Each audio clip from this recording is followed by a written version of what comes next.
Assalamualaikum warahmatullahi wabarakatuh. Saudara pemirsa di mana saja Anda berada, berjumpa kembali dengan saya Mukhlis Dendros dalam acara Kultum, kuliah lebih kurang 7 menit. Saudara pemirsa, mudah-mudahan Anda dalam keadaan sehat walafiat. Mungkin sudah melaksanakan sholat subuh atau aktivitas lainnya. Saya sekarang berada di Hotel Seruni, Bogor. Ba'da subuh, suasana masih remang-remang. Nah, pada kesempatan ini saya akan menyampaikan satu kultum dengan judul bahwasanya kita beribadah itu untuk mencari keridhaan Allah SWT. Allah berfirman, "Wa ma khalaqtul jinna wal insa illa liya'budun."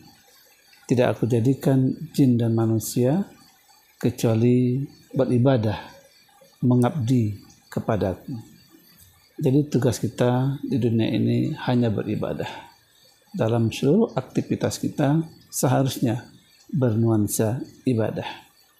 Ibadah kita akan diterima oleh Allah SWT kalau ada 3 hal di dalamnya.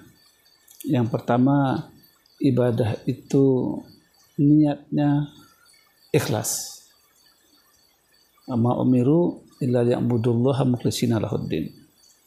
Kita tidak diperintahkan untuk melaksanakan ibadah, aktivitas keagamaan ini kecuali mengikhlaskan niat, memurnikan ketaatan. Jadi ikhlas itu sangat penting sekali dalam ibadah. Bahkan banyak sekali kupasan tentang ikhlas ini. Di antaranya Rasul mengatakan, kalau andai kata ibadah yang kita lakukan itu tidak ikhlas, maka nilai ibadah itu hilang, hapus, tidak dinilai oleh Allah SWT sebagai satu pahala. Jadi kita tanamkan di hati kita, ibadah itu harus ikhlas.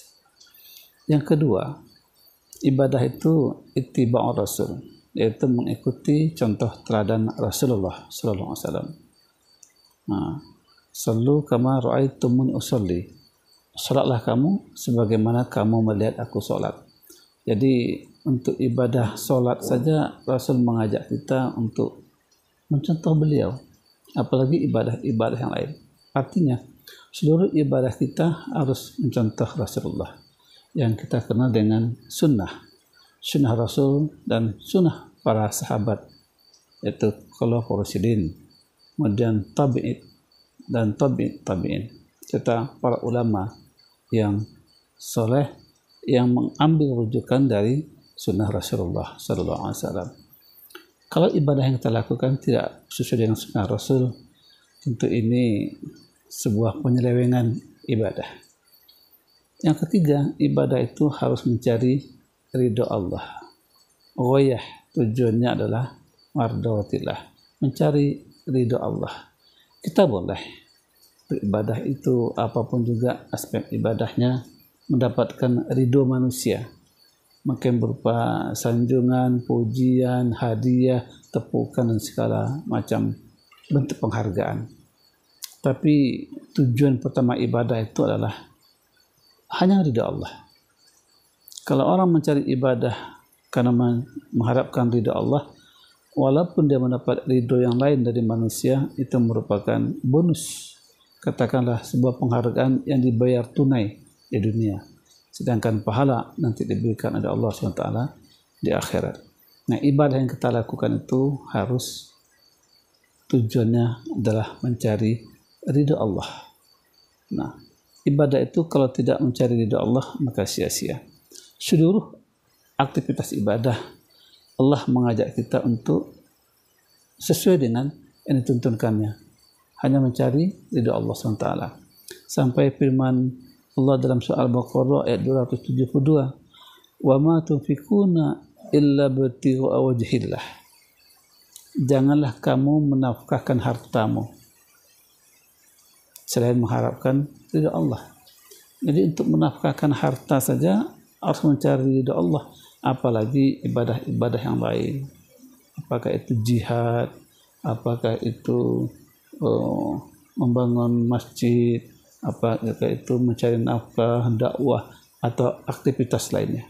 Harus mencari ridha Allah. Saudara bisa di mana saja Anda berada. Dalam sebuah hadis qudsi dinyatakan oleh Allah Subhanahu wa taala yang diceritakan oleh Rasulullah SAW tentang hamba yang masuk surga. Nanti kata Rasul, ada orang yang diperintahkan oleh Allah untuk masuk surga. Apa kata Allah? Ya malaikat, perintahkan hambaku itu masuk surga karena ridhoku, cintaku, sayangku, dan rahmatku. Maka hamba itu mengatakan, ya Allah, jangan kau masukkan aku ke dalam surga karena ridhomu, karena cinta dan kasih sayang, tapi masukkan aku itu ke dalam surga karena ibadah-ibadah yang aku lakukan. Jadi dia merasa pede benar ya dengan ibadah yang banyak dilakukan di dunia ini sejak dia lahir ya, sejak dia balik sampai meninggal dunia, banyak ibadah yang dilakukan. Sholat, puasa, haji, umrah, membangun masjid, jihad. Artinya ketika dikalkulasikan ibadah itu luar biasa banyak. Tapi kata Allah, ya malaikat, tolong timbang berapa banyak sih amal ibadah yang dilakukan itu dengan surga yang akan aku berikan kepadanya.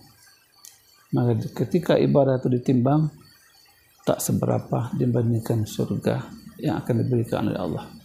Jadi dari ibadah yang kita lakukan itu betapapun banyaknya, tak seberapa dibandingkan nilai surga yang akan diberikan. Nah kalau begitu kata Allah, masukkan hambaku ini ke dalam neraka. Maka langsung hamba itu protes, ya Allah, masukkan aku ke dalam surgamu ya Allah, karena kasih sayangmu, karena ridhomu, karena rahmatmu, dan bukan karena ibadahku. Jadi ridho Allah itu lebih tinggi dari segala-galanya.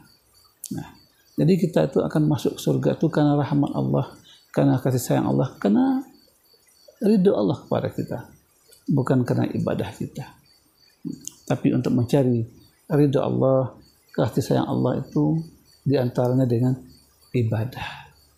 Di ibadah itu mengantarkan kita untuk mencari ridho Allah. Tapi ibadah tidak jaminan untuk kita mengantarkan ke dalam surga. Saudara sekalian, di mana saja Anda berada, maka ridho Allah itu harus kita cari. Termasuk ridho Allah itu ada pada orang tua kita. Rasul mengatakan bahwasanya ridho bapak ibu kita akan mendatangkan ridho Allah. Kalau Allah sudah ridho kepada kita, maka kita akan dimasukkan ke dalam surganya. Dan ibadah salah satu sarana ya untuk bisa kita mendapat ridha Allah, dan ridha Allah itu akan mengantarkan kita ke dalam surga. Mudah-mudahan saudara pemirsa di mana saja Anda berada, kita bisa tetap termotivasi untuk beribadah. Yang ibadah itu tujuan kita adalah mencari ridha Allah, karena ini merupakan tujuan yang paling tinggi dibandingkan tujuan-tujuan yang lain. Demikian, lebih kurangnya mohon maaf. Assalamualaikum warahmatullahi wabarakatuh.